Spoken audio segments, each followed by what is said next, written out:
It's time. Clockout with Talentless starts now. Recording in progress. My gosh, people, welcome to Clock Out with Talentless. This is that after hours show where we talk to talent legends, influencers, creators, HR legends, all the people you want to hear from and are changing the world and the industry that we work in today. So we are so glad to have Tejal with us tonight. She is someone, in my opinion, that's doing the greatest work with purpose. Right? She's the powerhouse behind Caffeinated Careers, especially where she helps women and people of color learn what recruiters are really looking for. And that's important. And how to get promoted and do this job search thing without losing your sanity. She's been there, done that, and we're so glad to have her. Welcome, Tejal. How are you? Good. I'm good. How are you both? You know, surviving another Monday. Yeah, we thriving and surviving. We're doing it. So I like that little you like my little that pom-pom? shimmy? You Yeah. like that? Yeah. It's Yeah. like Got 7 rhythm. It's like 7:00 at night energy. Okay. So, we asked 3 questions to everybody on this show.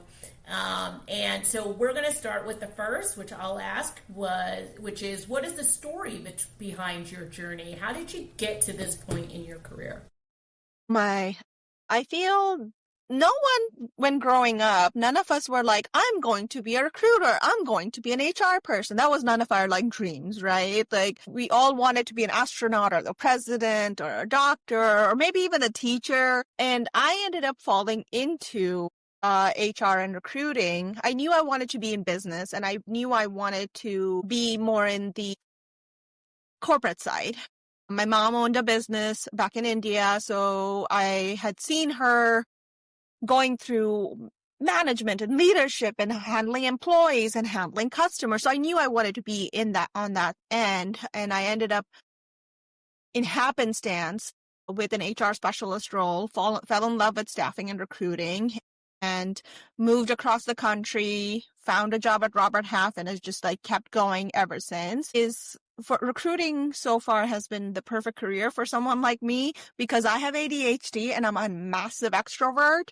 So it kind of gives me enough of both sides of things. And about a year ago, I was like, you know what? I want to do something different. I've spent a decade. I'm done. Let me try product marketing for shits and giggles. I love it. So I'm on talent acquisition, more on the product marketing side. I market the product to recruiters. Right. Yeah, that's an interesting jump. I was just talking to someone about recruiting and how it can poise you to do other roles in the universe, right? Especially in this market. Don't be thinking just a recruiting role. Think about those other roles that you could possibly, with your skill set, bring to the table. And product marketing is top of that list. How are you finding it? I enjoy my role now. I'm doing a lot of strategy. I'm doing a lot of adoption metrics and whatnot. So it was something different up until I came back. And after I came back, I went into a completely different communications channel, and I enjoy this communications channel so much more because it's not like email or newsletter. Let's be honest, no one's reading those. I know. Right? I know.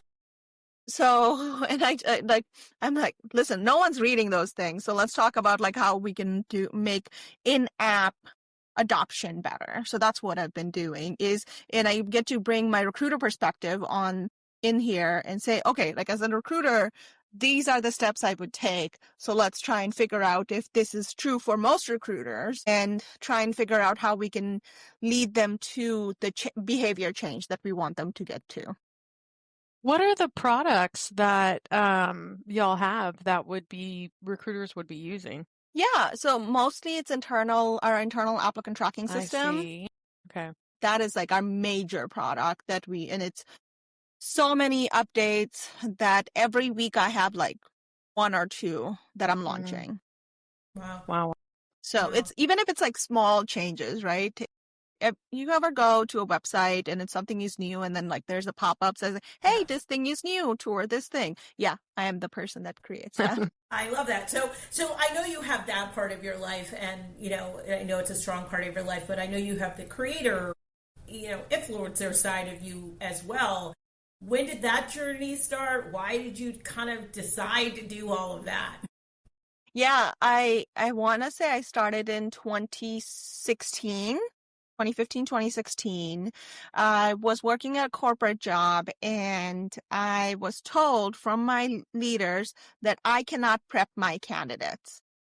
That if I give them too much information about some of the behaviors that they should expect from hiring managers, that was cheating on my part. And I was helping the job seekers cheat. And that didn't sit right with me, but I needed a job. So I was a lowly employee, right? And when it comes from the VP of the company, you're like, okay, I won't do that anymore. So I started sharing those tips on LinkedIn. I was like, if a candidate happens to come across my page and I am sharing what I look for, or I am sharing how my hiring managers are reacting, at least they will know some insights without me directly giving it to them and handing it to them. So that's how I navigated that whole space. And when I first joined and started creating content on LinkedIn, and we still see this, but back then it was, my entire feed was full of like, who's that? What's that person's name? Just bunch of like, oh, sun is shining today, and go out there and get the day kind of deal. Early bird gets the worm kind of. And there was not a whole lot of people that were sharing advice for job seekers. Mm-hmm. That's how I got started, and I haven't been as consistent as I would like to be. Again, ADHD. I start projects and I end them very quickly. However, I think content creation is more about authenticity rather than consistency, in the sense that if I authentically want to talk about something in that phase of my life, then it will come through to the person rather than me just like chasing the content and writing the same content over and over again. Yeah. So that's how we ended up with content creation. Yeah, cool. That's awesome. I think everybody's journey to that is very different, and how consistent you are. I agree with you. Authenticity is the key to it all. And you can start to, as you've been doing this long enough, you start to repeat yourself, right? It's like, I just did this post like 3 months ago. So taking breaks from it or not being consistent to me is way more authentic.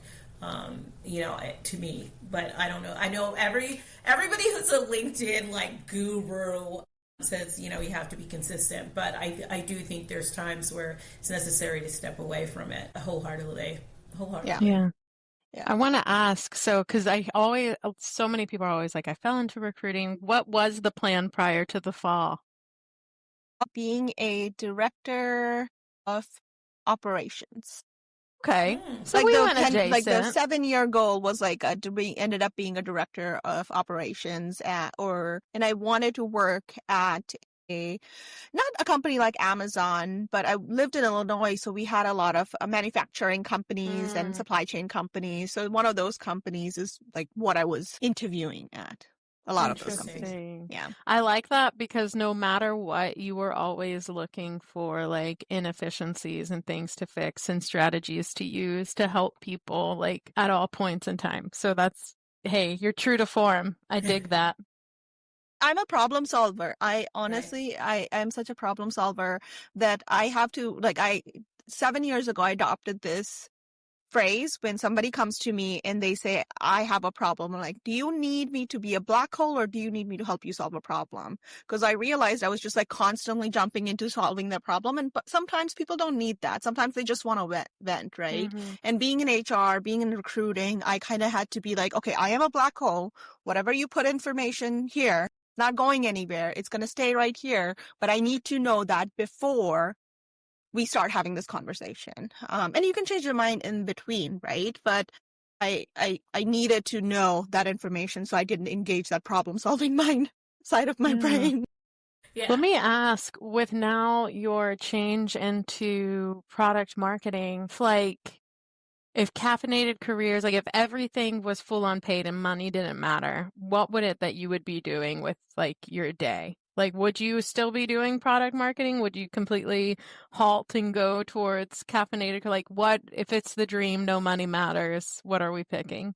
I think if no money matters, the dream is to continue the job search advice and career advice and create that space again. I look at it right now and, I need a break because of the new motherhood journey that I'm on.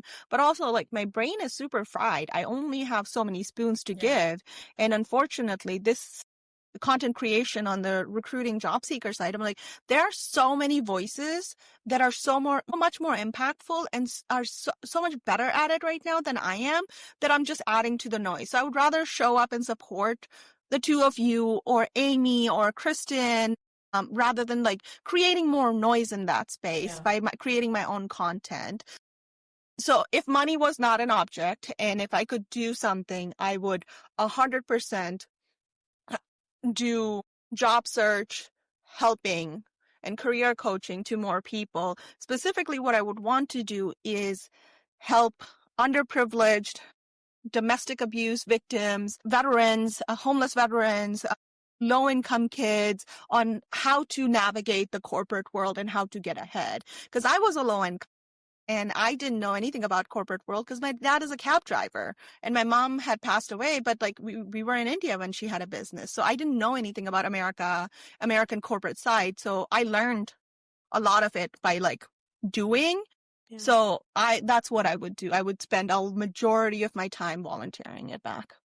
Yeah, that's amazing. I love that. I mean, that I think Ashley and I would agree that we'd be doing something more valuable for the world. Right? We probably would. We may still be chatting, but it may be a little more crazy, a little more raw. But we definitely probably would do something that impacted the world in a real way. So that's awesome to hear. And it really speaks to my heart of true volunteerism and helping, especially low income and people coming from, because this corporate space is tricky, y'all. It's tricky. So tricky. It's so tricky. And if you're coming from the streets, what do you know about dealing with Karen and Bob? Yeah, there's always a knowledge ceiling. I always think of the black napkins. Like, to me, that's a corporate knowledge ceiling. Like, whenever you go to VP dinners and you're wearing whatever outfit, you need to have a black napkin so it doesn't get the white frillies on your black pants. And so, to me, black napkin has always been like the litmus test of like, because once you've gotten to that point, then there's this cultural literacy. But until Black Napkin Night, it's kind of like, oh, I didn't even know there's this knowledge ceiling I didn't even know existed. You know what's funny? I was talking to someone the other day and they were like, LinkedIn, what's that? And I'm like, what? Like, it's my must whole be life. Generator. I literally live in that bubble. I want to live in that bubble. What is LinkedIn? Yeah. Well, this guy was like a generator guy or something. But like, I would love to live in the world where LinkedIn does not influence my life or like have anything to do with how I go about my day to day. Like, wouldn't that be like wonderful? I keep saying like, but it would be wonderful. I would love to be in a space where I didn't feel the need to be on social media and just not have that. I have friends that don't have social media. I'm like, what do you do with your day all day? Like, I'm on TikTok all day. I'm on LinkedIn all day. What do you do with your day? They're like, we read books. I'm like, I read books too, but like, they're like, oh, we watch YouTube videos. I'm like, oh, I know YouTube's a big thing. It is really a big thing for people who don't really spend their time on like TikTok and stuff like that. I just was talking because I work in marketing and talent right now, and we were just having this conversation about how we have no presence on YouTube and how many people really are on there all the time. It's crazy. It's really, really nuts. All right, let's skip to the next question because I don't want to take up too much time. But is there anything you would change or warn others about as they start their journey to whatever? Maybe in recruiting. Let's start. Or even content creation. I'm kind of interested. Like, girl, you pick. You cherry pick us, your scenario and advice. Why not both? I love that little girl that goes, why not both? Yeah, exactly. I would say if you want to turn into recruiting, you kind of have to have a level of dedication. Hi there, I'm Peter Zollman. I'm a co-host of the Inside Job Boards and Recruitment Marketplaces podcast. And I'm Stephen Rothberg, and I guess that makes me the other co-host. Every other week, we're joined by guests from the world's leading job sites. Together, we analyze news about general, niche, and aggregator job board and recruitment marketplaces sites. Make sure you sign up and subscribe today. To show up every day. It's a burnout job. It's a thankless job, and people will yell at you. I've been told to go F myself multiple times by candidates, right? Like that got mad because I was rejecting them. So it's a lot of times it's a thankless job. You get blamed for everything and you get credit for nothing. So you have to show up day in and day out, and you have to have like some level of that dedication to just continue to work through the grind. Yeah. And there are great days. The highs are real highs and the lows are real lows. So I would say that if you try it, but make sure that you have the dedication because you won't succeed if you don't have the dedication. Yeah.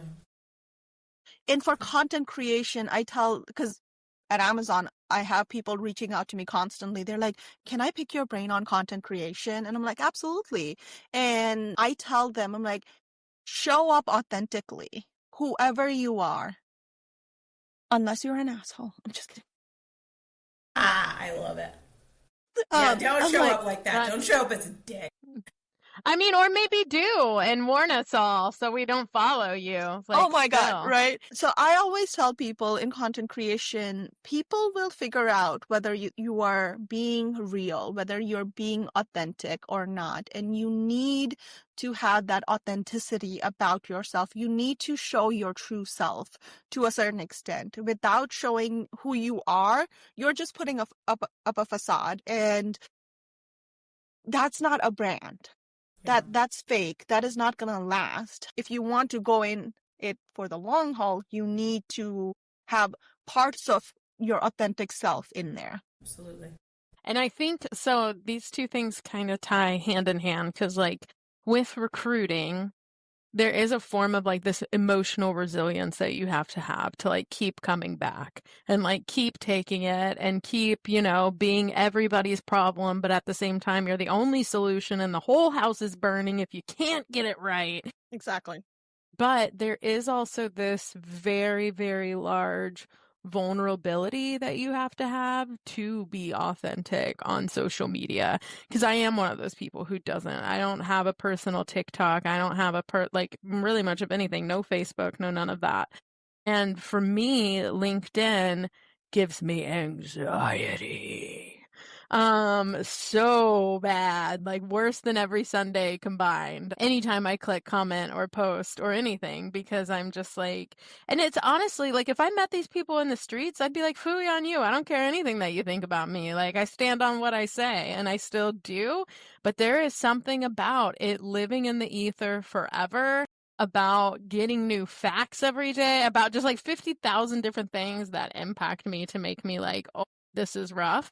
And so I do think there's something to be said about content creators really having built the muscle for emotional resilience and being totally okay with like certain posts being crap, other ones being great. There is someone that I follow, but I don't follow them because I like their post. I follow them because I can't believe that they still keep posting after how much crap people put in their comments to be like, you're the dumbest person I've ever read anything from. And what's wrong is the people commenting aren't wrong, but I'm also following this person because I'm like, what are you still doing?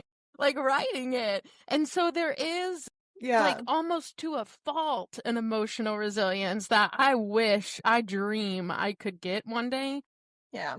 But you definitely nailed it. This grit to be able to stick with it is different.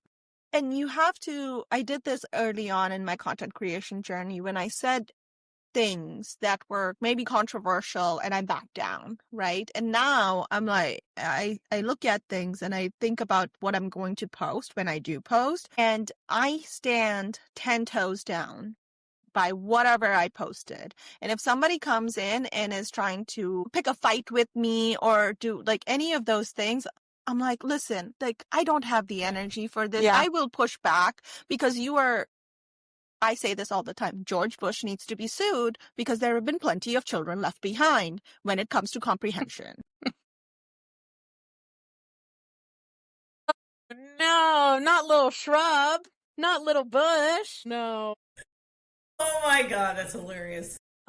So I just like, one of the things that I've started doing on TikTok, I have just been like, George Bush needs to be sued. You are a child that's left behind. Because people don't understand comprehension, right?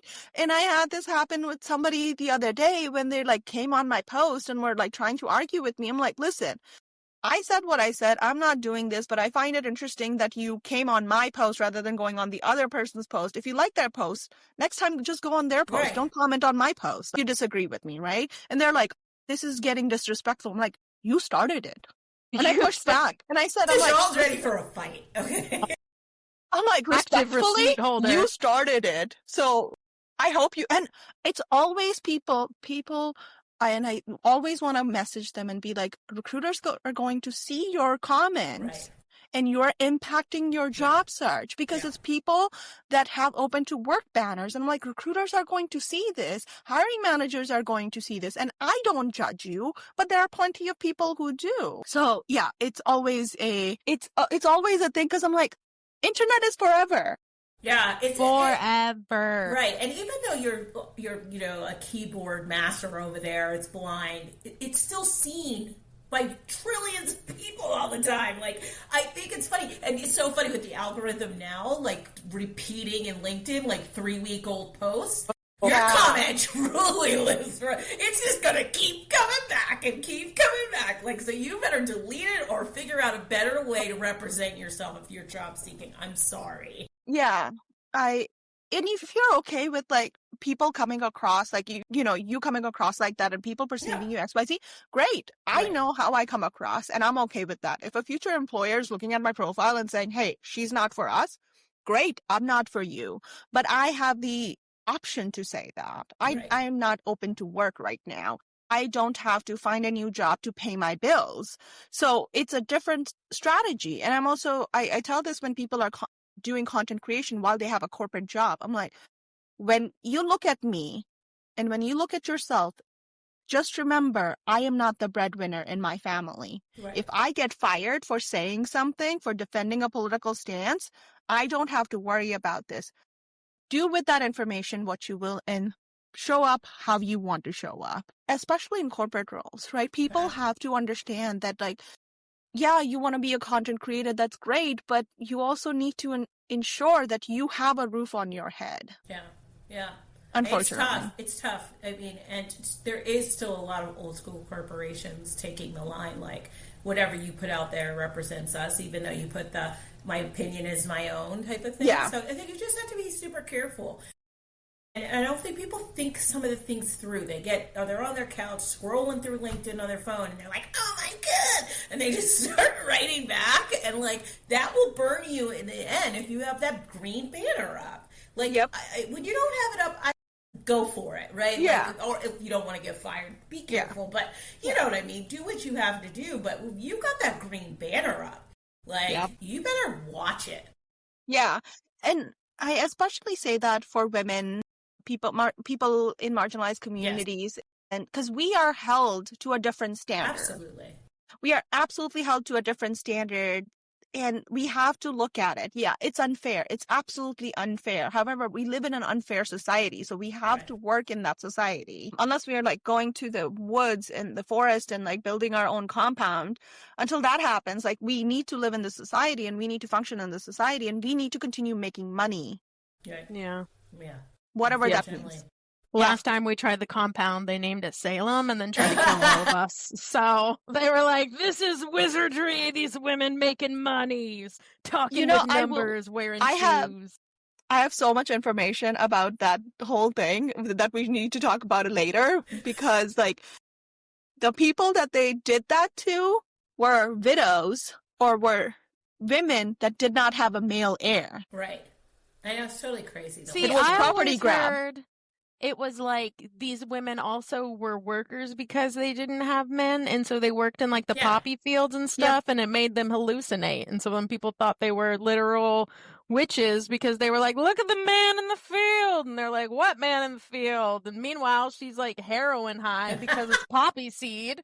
And so like then people are like, we must kill her, and she's like, wait, I'm just coming out of it, what's up? Like it was just What a sad happened? era. Yeah. It's just a very Exactly. sad time, right? Yeah. It's a So sad time. Desiree, move us forward to a better time.